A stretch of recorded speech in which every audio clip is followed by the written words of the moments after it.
սոված, ծարավ, 9 ամիս բլոկադայի մեջ գտնված հայ զինվորականները կռվել են մինչև վերջին փամփուշտը ու զենքը վայր են դրել, երբ որ իմացել են, որ Հայաստանից իշխանությունները հայտարարել են, որ չեն պատրաստվում միջամտել։ Ուղիղ բառից բուն իմաստով, որ սով էր Արցախում, կար առաջարկ Ադրբեջանից ալյուրի ներկրման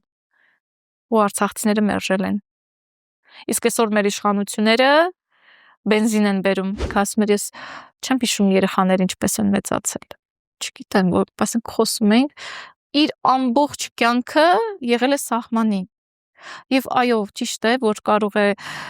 Տիկին Աննա Հակոբյանը տեսած չլիներ Անդազին, նույն ինքը Արթուր Ավանեսյանին, որտեղ ինքը պրոֆեսիոնալ հետախույզ է։ Իրան պետք չտեսնել, ինքը իր գործը անում է։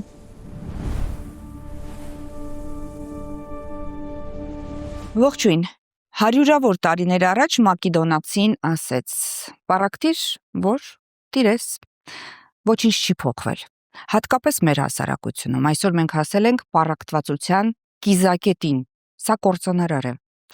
Այս ամենի եւ իհարկե շատ ավելինի մասին ենք այսօր խոսելու արևելագետ, թուրքագետ Արեգա Հովսեփյանի հետ։ Բարև ձեզ։ Բարև ձեզ։ Արեգա, ամեն վարքյան հնարավոր չէ չզգալ այս պառակտվածությունը։ Պառակտվածությունը հասել է ատոմային չափի արդեն։ Բոլոր հարցերում կա տարաձայնություն եւ սա արված է միտումնավոր իշխելու համար ու կարծես թե ստացվում է։ Դուք շատ իրավացի եք, որ այսօր մեր հասարակության առաջնային խնդիրներից է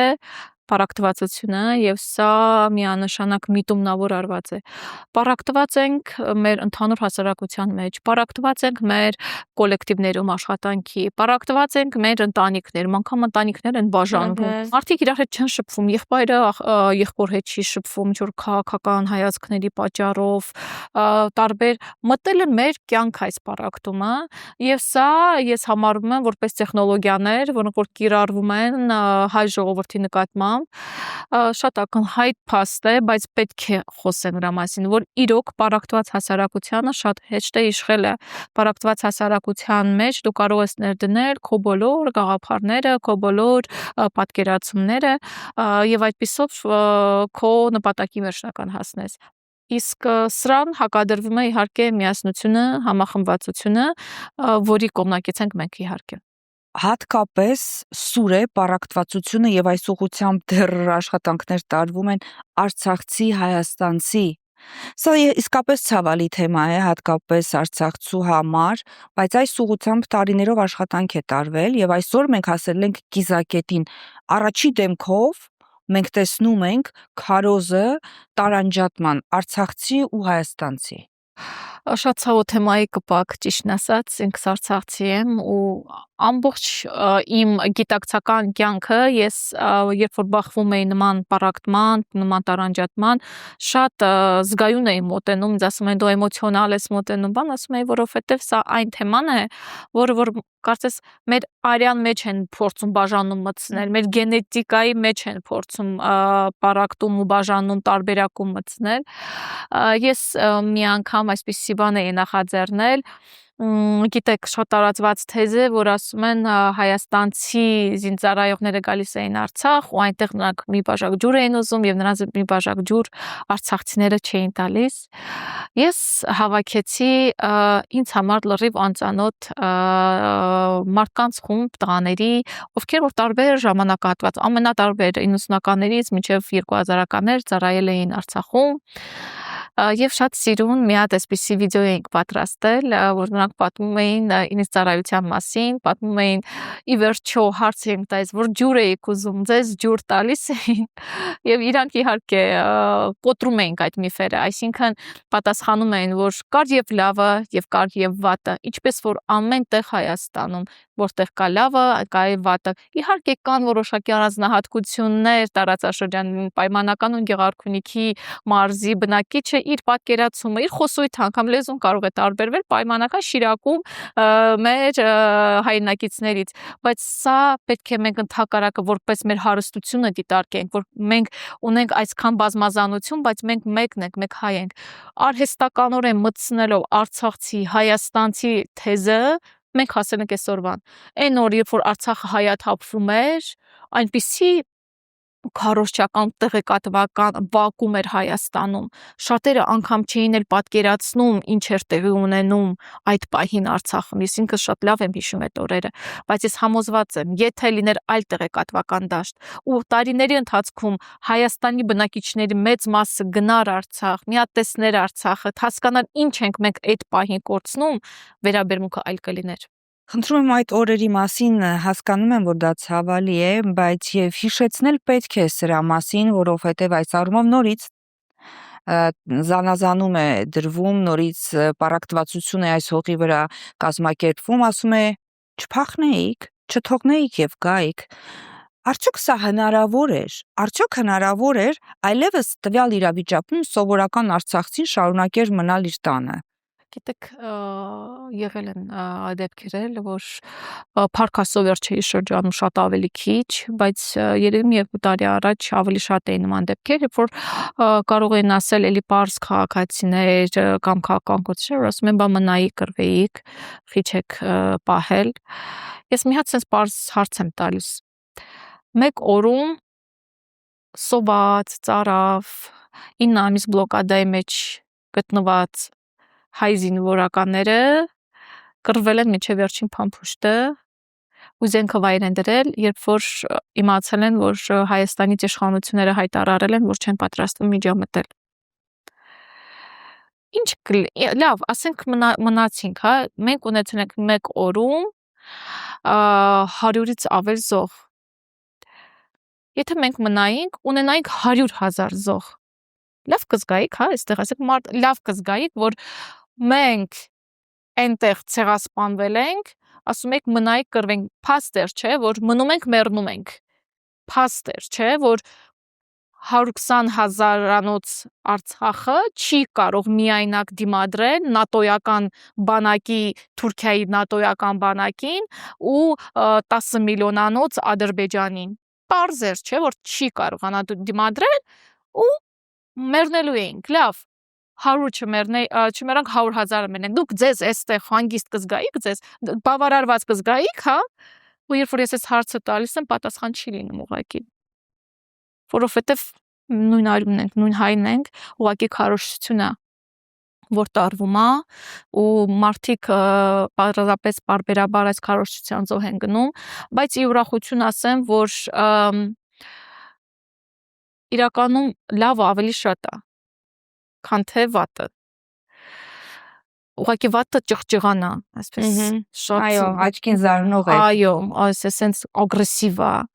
Լավը շատ ավելի լուռ է, շատ ավելի հանգիստ է լինում, շատ ավելի աննկատ է լինում, ու մարդիկ մտածում են, որ ամեն ինչ վատ է, որտեղ վատը շատ բարձրաձայն է այդ ամեն ինչի մասը, որովհետև տեսեք, ես այդ ժամանակ Երևանում էի 2023 թվականի սեպտեմբերին ու ինքս տեսել էի նաև այն մոբիլիզացիան, այն ամենատարատեսակ հումանիտար նախաձեռնություններում ես ներառված էի, որ օգնեի իմ հայրենակիցներին գային թե բնակարանների հարցով եւ այլն եւ այլն, եւ տեսնում էի թե ինչպես պարզ Երևանցին, որ այդ օր էստեղ է, ինչքան էր մտահոգվում, ուզում էր իր մի ձևով իր լուման ունենար իր հայրենակցին աչակցելու համար։ Ես դա տեսել եմ իմ սեփական աչքերով։ Այնպես որ ես համոզված եմ, որ բարին հաղթելու է։ 9 ամիս սով, ոչ թե փոխաբերական, այլ ուղիղ իմաստով։ Ինչն էր արցախցիներին ուժ տալիս դիմանալու այդ սովին քաղցին, հույսը, որ Հայաստանը հիմա ձեռք կմեկնի։ Տեսեք, ես էլի գնացի հիշողությունների գիրկը, երբ բլոկադա էր, մենք այստեղ ունեցանք մի հատ մեծ հանրահավաք օպերայի հրապարակում եւ ուղիղ կապով միացել էինք Արցախին, որտեղ որ եւս հանրահավաք էր, ու այնտեղից ասում էին Հայաստան, մենք քո օգնության կարիք ունենք։ Ես այսօրվա պես ես հիշում եմ այդ խոսքերը, որ այդտեղից կան։ Ես հիշում եմ, որ ուղիղ բառից բուն իմաստով, որ սով էր Արցախում, կար առաջարկ Ադրբեջանից ալյուրի ներկրման, ու արցախցիները մերժել են։ Իսկ այսօր մեր իշխանությունները բենզին են բերում։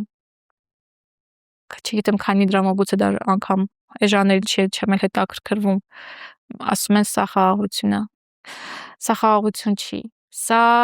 ժամանակավոր պատերազմը հետաձգող թույլ խաղաղությունն է, որ իրանք բերել են, որովհետև իրանք իսկ թույլ են, թույլ մարդը չի կարող ուժեղ ինչ-որ մի բան ստեղծել, ուժեղ ինչ-որ մի բան բերել։ Սա շատ տիպիկ է, հա, ես գնացի շողությունների գիրք ու լավ հիշեցի, վերհիշեցի այդ պահը, թե ինչպես մենք մերժեցինք սոված լինելով, ասեցինք մենք ադրբեջանցիներից ալուր չենք վերցնելու։ Իսկ այսօր մեզ Ադրբեջանից ցորեն են ուզում բերեն, չգիտեմ, կարծես թե անգամ ուտելու համար կենթանական կենթանիների համար է եւ բենզին են բերում, ասում են սա երաշխիք է մեր խաղաղության։ Իդեպ ասում են այդ անասնակերից իշխանություններից որոշ անդամներ համտեսարել են։ Չեմ ստուգել, բայց Արեգա, հայտարարվեց, որ մենք հարյուրավոր դասալիքներ ենք ունեցել 11000 կներեք, Աննա Հակոբյանը հայտարարել էր, որ մենք ունեցել ենք 11000 դասալիք, ես իհարկե չգիտեմ որտեղից նա թիվը դա ուժ գաղտնի ինֆորմացիա է, թե որտեղից նրան, բայց 11000 սովորական զինվորներ, հրամանատարություն, նաև գեներալներ։ Եվ այսօր էլ այս ասույթը շարունակվում է վարկաբեկելով որոշ գեներալների ում ավանդն ու կռվի փորձն ու նվիրումը կասկած չի առաջացնում։ Զուտ հայոց պատմության մեջ մեզ հասած ինֆորմացիայով ոչ հիմա, այ պատերազմի ընթացքում սա կասկածից դուրս է, բայց եւ այստեղ նույնպես այս քարոզչությունն է տարվում, ինչպես ժամանակին տարվեց 11000 դասալիքների վերաբերյալ, որոնց մենք այդպես էլ չտեսանք։ Այո, սա եւս մի հատ շատ կեղտոտ քարոզչական թեզ էր, որ ասենք նետվեց դաշտ ու որևէ հիմնավորում, երբ որ ասում էին որտեղից ձեզ այս թիվը, անգամ իրենցի քնչական կոմիտեն ամբողջովին այլ թվեր է տալիս ու հիմա վստահ չեմ որ թիվը կարող եմ տալ, բայց կարծես թե մի 100-ի կարգի էր հասնում, բնականաբար ոչ 100-ը 11000-ի, ինչպես որ հայտարարել էր Աննա Հակոբյանը, այլ ընդամենը մի քանի 100-ի ու ընդ որում գործեր կան, որ կարճվել են, որ արդարացվել են, այսինքն շատ փոքր թվի մասին է խոսքը գնում, գիտեք, մեղքը ուրիշի վրա բարթելը, սա արդեն կարծես թե ավանդույթ է դարձել, էլ ավելի կարևոր բան, մարդիկ դեր չեն կանգնում իրենց խոսքին, այսինքն որ ասում են պատասխան տվեք, հա, ձեր ասացի համար հիմնավորեք, չկա հիմնավորում, չկա, որովհետև նրանք գիտեն, որ իրենց ասածը սուտ է, իրանք թույլ են, իրանք ստախոս են եւ երբ որ բախվում են ուժեղ հակափաստարկների ընդդիմության, իրանք միանգամից փլուզվում են։ Գալով այսպես ասած դասալիկ զինվորականներին, գիտեք, մի մարդ, ով որ կյանքում չի ծառայել, ով ապրիլյան պատերազմին գնացել էր մասնակցելու մայիսին, ով որ մեկ օր գրեթե ոտքը սպայական սապոգի մեջ չի եղել, սահմանին չի կանգնել, չի կարող, իրավունք չունի, բարոյական իրավունք չունի առհասարակ բանակի մասին խոսելու։ Նախկին առաջին տիկինը, եթե երբևիցե այդպեսին եղել է, գեներալի է փորձում վարկաբեկել, ասելով, որ չի հիշում նրա պատերազմին մասնակցությունը, առավելապես հերոսագործությունները։ Կարող են կոնկրետ նշել Արթուր Ավանեսյանի մասին էր խոսում, որտեղ որ սա այսպես շղթան բացելով, երբ որ Արթուր Ավանեսյանը ասում էր, որ մեր տղերքը կռվում էին առյուծի պես, մարդ ով որ իր աչքով ա տեսել, մարդ ով որ ինքնազենքը ձեռքի մասնակցել, ով ամբողջ կյանքն ա նվիրել հայրենիքի պաշտպանությանը։ Գիտեք, ես նաև առիթ եմ ունեցել, երբ որ իր այդ շփվում էինք, ասում էր, ես չեմ հիշում երեխաները ինչպես են մեծացել։ Չգիտեմ, որ ասենք խոսում ենք, իր ամբողջ կյանքը եղել է սահմանին։ Եվ այո, ճիշտ է, որ կարող է տիկին Աննա Հակոբյանը տեսած չլիներ Կանդազին, նույն ինքը Արթուր Ավանեսյանին, որտեղ ինքը պրոֆեսիոնալ հետախույզ է, իրան պետք չտեսնել, ինքը իր գործը անում է։ Իսկ Նիկոլ Փաշինյանը, երբ որ իր կնոջն է ուղարկում ինչ որ էրատոջոկատով հայրենիքը փրկելու, սա մեկ այլ թեմա է, խնդրում եմ թող հանգիստ լինեն իրանք, չխոսեն առհասարակ բանակից, զինվորից, որովհետև դա իրենց թեման չէ։ Դա այստեղ նրանք այնքան թույլ են, այնքան խոցել են, ում են թիրախավորում, ասենք լեգենդար հերոսին են, հա, թիրախավորում։ Այս ուղղակի անտրամաբանական խոսում։ Սա ինչ է, ջղաձգումներ են վտանգը զգալու համար, սա փորձ է փրկվել ինչ որ։ Իհարկե Նիկոլ Փաշինյանը տեսնում է թվերը, ինքը շատ լավ գիտի սոցհարցումների պատասխանները, ինքը շատ լավ է տեսնում, որ ինքը նրա շանսերը հաղթելու շատ ավելի նվազում են գնալով, եւ սա ջղաձգումներ են, սա էմոցիոնալ պորտկումներ են, սա պարզապես անելանելի ինչ որ վիճակի մեջ գտնվող մարդու շարժումներ են, որովհետև հավատացած եղեք, ինքը նույնպես տեսնում է թվեր, անկախ այն մի կողմ թողնելով հանրային դաշտում գտնվող տարբեր կազմակերպությունների սոցհարցումներ, ինքը շատ լավ գիտի, տեսնում է դրա համար այս վիճակումը։ Դուք միացել եք ուժեղ Հայաստան կուսակցությանը, ինչու։ Ես դեռևս մեր ձևով շարժմանն էի, ամենաառաջիններից էի, այս շարժման հիմքերում կանգնողներից էի։ Կարող եմ պատմել, թե ինչպես եղավ միանալը, որովհետև ես ամբողջ կյանք եղել եմ միայն մեկ կուսակցության անդամ, Արեգայական կուսակցության անդամ։ Մի կուսակցություն, մի մարդ, Արեգա։ Ես երբեք չեմ պատկերացրել ինձ որևէ կուսակցության անդամակցելու։ Բայց երբ որ ամռանը տեղի ունեցավ Սամվել Կարապետյանի ապօրինի, ակնհայտ ապօրինի կալանավորումը ու տեղի ունեցավ ամենաառաջին հանրահավաքը, եթե հիշեք, ես պարզապես քանի որ միշտ ակտիվ էի ընդդիմադիր դաշտում, այս 5 տարի է ես ամբողջ այս 5 տարին նվիրել եմ այս իշխանությունների դեմ, բայց չեմ հիշում ինչպես է անցել այս 5 տարին, միայն պայքար, տարբեր ֆորմատներով, մենակ դա եմ հիշում ես վերջին 5 տարվա կյանքից։ Ես պարզապես որպես արցախցի հրավեր ստացա ելույթ ունենալու որպես Սամվել Կարապետյանի ներդրումները Արցախում կատարած մարդ, ով որ աչքով է տեսել դրա մասին, պարզապես ուզում եմ ես ինքս իմ պարտքն էի համարում դրա մասին խոսել։ Միայն հիվանդանոցը արդեն բավական էր, որտեղ որ փրկվել են հազարավոր զինվորների կյանքեր։ Հիմա ես երբ որ խոսեցի այդ ընդդեպարզ նախապատրաստական աշխատանքներում շփումներ եղան եւ այլն, հասկացա, որ ես բավական կոմֆորտ եմ զգում այդ միջավայրում, այդ մարդկանց հետ շփումներում եւ գաղափարը ամենաառաջինն էր, որ ինձ առաջ մղեց, այն որ ի վերջո մեկը պետք է բարձրաձայներ դուրս գար ընդդեմ այն քարոզարշավին, այն արշավին, որ կատարում էր եկեղեցու դեմ, եւ այդ առաջամարտիկը դարձավ Սամվել Կարապետյանը, ով որ այս ամբողջ ամիսների ընթացքում կրում է այդ զրկանքները,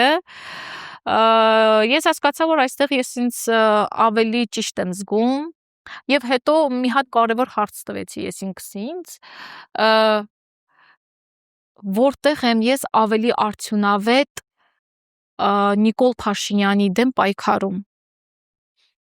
Հասկացա, որ այստեղ ուժեղ Հայաստան կուսակցությունում եւ համոզված եմ, որ ուժեղ Հայաստանը լինելու է, Հայաստանը ուժեղ լինելու է Սամվել Կարապետյանի հետ, որովհետեւ ի վերջո մենք պետք է գանք փոփոխությունների։ Մենք չենք կարող անընդհատ նույն անունների, ազգանունների մեջ պտտվել ու սպասենք փոփոխությունների, չի լինելու։ Չի լինի փոփոխություն, որովհետեւ նույն մարդիկ են, նույն խոսույթն, պետք է նոր դեմքեր, նոր այլընտրանք, որպեսզի մարդիկ կարողանան գնալ եւ իրենց ընտրությունը անել։ Եթե ուզում ենք ամեն ինչ մնա նույնը, կարող են գնալ ընտրել Նիկոլ Փաշինյանին։ Եթե ուզում ենք, որ լինի փոփոխություն ի վերջո մեր կյանքում, կարող են գնալ եւ ընտրել հաջորդ վարչապետ Սամվել Կարապետյանին։ Արեգա, ուժեղ Հայաստան կուսակցությունը վերջերս ներկայացրեց իր անվտանգային տեսլականը, իր անվտանգության ծրագիրը, ինչը նորից քննարկումների ու զանազան մեկնաբանությունների առիթ հանդիսացավ։ Մենք որպես նոր ուժ կարծես թե արդեն ավանդույթ է դարձել այնպիսի քայլեր են կանում, որ շատերի համար անսպասելի է լինում։ Նույն իսրայելցի գեներալի ներգրավումը մեր անվտանգային թիմում, նույն այդ հեղափոխական մեր տնտեսության համար ծրագիրը, որ մենք առաջարկում ենք, մենք շատ խիզախ քայլերով ենք առաջ գնում։ Մենք հասկանում ենք, որ չենք կարող այսպես զգուշորեն վախենալով մի քայլ անել։ Մենք մասշտաբային ենք մտածում, մենք մտածում ենք ավելի հեղափոխական լինի մեր Հայաստանի համար, որովհետև դրա կարիք կա, չի կարող աշխարհը գնալ դեպի առաջ, Հայաստանը կամ լավագույն դեպքում նույն տեղում մնա։ Պետք է առաջ գնալ ու շատ արագ, գալով մեր անվտանգային ծրագրին, մենք ունենք 6 կետից բաղկացած մեր ծրագիրը, որտեղ որ ամենաառաջին կետում դիվանագիտությունն է։ Մեր ուժեղ խաղաղության ծրագրում ամենաառաջին կետում ուժեղ դիվանագիտությունն է։ Այս վերջին տարիներին մեր դիվանագիտությունը բացարձակապես կոլապս է ապրել։ Մենք տեսնում ենք արտաքին գործերի նախարարության հայտարարությունները, կարծես թե ոչ մի բան չասող, հայկական շահերը չսպասարկող։ Մենք տեսնում ենք, խոսում են հարաբերությունների դիվերսիֆիկացիայից, բայց Դոնալդ Թրամփը չի հիշում մեր վարչապետի անունը, կամ թե Ալիևը Փաշինյանին ասում է ժամանակ չունեմ քեզ հետ հիմա խոսելու, մի հատ սուրճի բաժակի շուրջ պատրաստի կխոսենք, կամ Ջեյ Վենսը գալիս է գնում է Ծիծեռնակաբերդ ու հետո այդ հրապարակումը ջնջում է։ Սա նվաստացուցիչ է ինձ համար, անգամ ես, որ այդքան դեմ եմ այս իշխանություններին, երբ որ Նիկոլ Փաշինյանը գնում է ինչ-որ միտեղ ելույթ ունենալու, ես ասենց բան եմ անում, որ երբ կլինի շուտ վերջանա իր ելույթը, որ քիչ խայտառակվենք ամեն ինչով։ Մենք առաջարկում ենք խելացի սահմաններ մոտեցումը, որովհետև մեր սահմանների վիճակը, որ մենք տեսնում ենք, պարզապես սահմռկեցուցիչ է, որովհետև չի կարող այդ սահմանների, այդ դիտակետերում, այդ հենակետերում հայ զինվորը լինի պաշտպանված։ Կա խելացի սահմաններ մոտեցումը, որը որ ավելի քան կիրառելի է Հայաստանի համար, եւ բոլոր հարևան պետությունների հետ մենք առաջարկում ենք սահմանները պաշտպանել ըստ առանձնահատկությունների։ Մենք առաջարկում ենք պաշտպանված օդը։ Մենք գիտենք ապրիլի 2-ին նշվում է մեր քարորյա պատերազմի 10-րդ տարելիցը։ Հենց այդ օրն էլ արդեն մենք բազմաթիվ զոհեր ունեցանք հենց օդից, որովհետև մեր օդը պաշտպանված չէր։ Մենք առաջարկում ենք պաշտպանված օդ հակաօդային պաշտպանության բոլոր համակարգերով, եւ հենց այստեղ մեզ օգնության է գալիս իսրայելցի գեներալը, ով որ աշխարհի թոփ հակաօդային պաշտպանության մասնագետներից է։ Մենք գիտենք, թե Իսրայելը ինչ վիճակում է գտնվում եւ ինչքան անհրաժեշտ է նրանց համար օդային պաշտպանությունը, եւ մենք արտաքին փորձը, լավագույն փորձը բերում ենք ու տեղայնացնում ենք Հայաստանի համար։ Իդեպ, երբ քննադատվեց, որ իսրայելցի նախկին զինծառայողը ներգրավում է մեր բանակի վերակառուցմանը պաշտպանության առումով, դրան հակադարձվեց, որ նա տեղյակ չի լինելու առանցքային գաղտնիքների, որը կվերաբերի պետական անվտանգությանը եւ պետական գաղտնիք իրենից կներկայացվի։ Այսինքն, եկեք այս մասին խոսենք։ Գեներալի փորձն եք օգտագործելու զինվորական եւ նույն ժամանակով նրան պատսպարած պահելով այն որոշումներից եւ տեղակայումներից, որոնց վերաբերյալ պետությունը որոշում է ունենալու։ Պարոն Ցվիկա Խայմովիչը մեր թիմի համար որպես խորհրդատու է։ Այսինքն մեր անվտանգային ծրագիրը բացարձակապես գրվում է մեր հայաստանյան մասնագետների կողմից եւ մեր անվտանգային թիմի ղեկավարը հենց պարոն Արթուր Ավանեսյանն է, այնպես որ կոնկրետ հենց հակաօդային պաշտպանության հարցերով մեզ խորհուրդներ է տալիս պարոն Ցվիկա Խայմովիչը եւ մենք ելնում ենք այսօրվա դրությամբ բացարձակապես բաց աղբյուրների հիման վրա մեր հայաստանյան զինված ուժերի վիճակից։ Սա արդեն իսկ բավարար։ Իրականում մի գերագույն գլխավոր հրամանատար, ով որ լայվ ռեժիմով պետական գաղտնիքներ է բացահայտում, շատ ծիծաղելի է խոսել, որ մարդիկ անհանգստանում են ինչ որ գաղտնիքների տրամադրումից եւ այլն։ Մենք ելնում ենք բացարձակապես բաց աղբյուրների վրա եւ մենք բերում ենք օտարերկրյա փորձը, մենք բերում ենք օտարերկրյա ծառայությունները ծառայեցնում Հայաստանի շահերին եւ ոչ թե հակառակը, ոչ թե Հայաստանի շահերն են ծառայեցնում օտարերկրացիներին։ Սպասարկում կասեի։ Սպասարկում, այո։ Քիչ մնաց ընտրություններին, շուրջ 2 ամիս, աչքներս կթարթենք եւ կգա այդ օրը, որը ապագան ցույց կտա, բաղձալի օր էր, թե հերթական ընտրությունները, որոնք կխորացնեն Հայաստանի խնդիրները։ Դուք վստահ եք, որ հունիսի 7-ից հետո լինելու այդ բաղձալի օրը եւ ոչ թե ել ավելի խնդիրների մեջ խրվելու օր։ Ես ավելի քան վստահ եմ, որ հունիսի 7-ից հետո Հայաստանի Հանրապետության հաջորդ վարչապետ Սամվել Կարապետյանը ի վերջո կարողանալու է իր պաշտոնը ստանձնել եւ Հայաստանը դուրս հանել այս իրավիճակից։ Այդ վստահությունը վիճակագրությունով է ավելի ամրագրվում, թե դուք գիտեք Սամվել Կարապետյանի ուժի չափն ու նպատակասլացությունը, այս վստահությունը հիմքը ո՞րն է։ Վստահության հիմքը տեսեք, մենք այսպես չէինք խոսում պայմանական 2-3 ամիս առաջ։ Եթե նկատել եք, մեր թիմով սկսել ենք այսպես վստահ խոսել արդեն վերջին շրջանում, որովհետև մենք տեն ենք կանգնում մեր խոսքերին։ Մեր այս պնդումը հիմնվում է նաև սոցհարցումների վրա, բայց նաև այն բանի վրա, որ Սամվել Կարապետյանը ինչ խոստանում անում է։ Սա ապացուցված է իր ամբողջ կյանքով, իր ամբողջ գործով, մարդը, որ այնքան բան է արել, որոնց մասին անգամ չի խոսվել, եւ այնքան այսօր մենք բախվում ենք այդ խնդրին, որ մարդկանց փորձում ենք իրազեկել, թե ինչ է արել Սամվել Կարապետյանը պայմանական նույն պատերազմի ժամանակ։ Այո։ Սամվել Կարապետյանը մեր ՊՆ-ից հետո Հայաստանի անվտանգության համար ամենաշատ ֆինանսական ներդրում ունեցած անձն է։ Չբացելով փակագծերը, Սամվել Կարապետյանը այն մարդն է, ով որ Ադրբեջանի կողմից գտնվում է հետախուզման տակ։ Այո։ Ինչի համար է գտնվում, մի հատ հարց տանք էլի, ինչի համար է նա Ադրբեջանի կողմից հետախուզվում, քաղաքացիներ, որ իրենք իրենց հարցը տանք պատասխանը։ Իսկապես զավեշտալի է, Ադրբեջանի կողմից խուզարկություն է հայտարարված, միևնույն ժամանակ Հայաստանում հայը անազատության մեջ է։ Սա այլ բառ չօգտագործելու համար կասեմ զավեշտալի է եւ դժվար է պատկերացնել ինչպես կարելի է պահել մեկին փակի տակ, ում թշնամի վտանգավոր թշնամի է համարում քո թշնամին։ Սա ոչ այլ ինչ է, եթե ոչ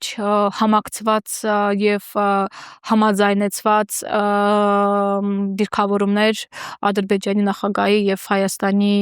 Հանրապետության վարչապետի կողմից։ Առաջին անգամը չէ, որ մենք տեսնում ենք, որ նրանք ձայնակցում են մեկը մյուսին։ Այսօր վարչապետը շանտաժի է ենթարկում, բառից բուն իմաստով շանտաժի է ենթարկում սեփական ժողովրդին։ Ասում են, եթե մենք չընտրվենք, սեպտեմբերին պատերազմ է լինելու։ Սա Կարմիր գրքում գրելու մի բան է։ Ոնց կարող է մարդ, ով որ պատասխանատու է, որպեսզի պատերազմը չլինի, ինքը ասում է, որ եթե ես չընտրվեմ,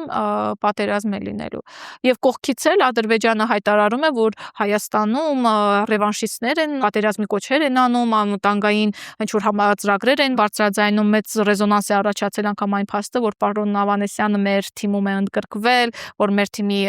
ղեկավար է դարձել անվտանգային թիմի, ադրբեջանական ԶԼՄ-ները պարզապես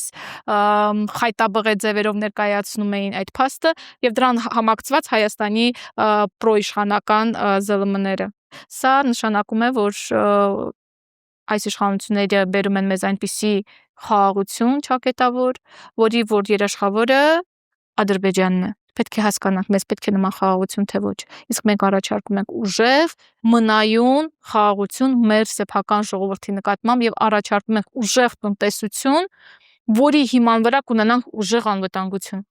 Շնորհակալություն զրույցի համար։ Ես եմ շնորհակալ։ Իմ զրուցակիցն էր Արեգա Հովսեփյանը, Ուժեղ Հայաստան կուսակցության անդամը։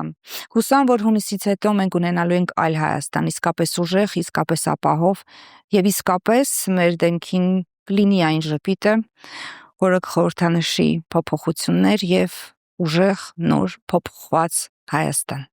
Կհանդիպենք նորից առայժմ։